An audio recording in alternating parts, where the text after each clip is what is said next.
مختار الرحبي صار حوثيا.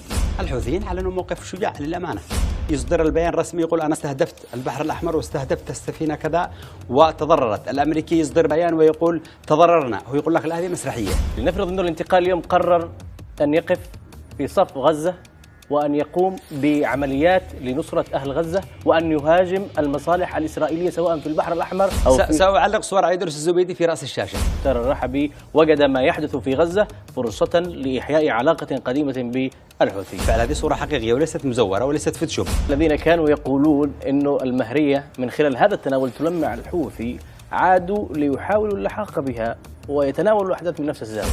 مش عيب.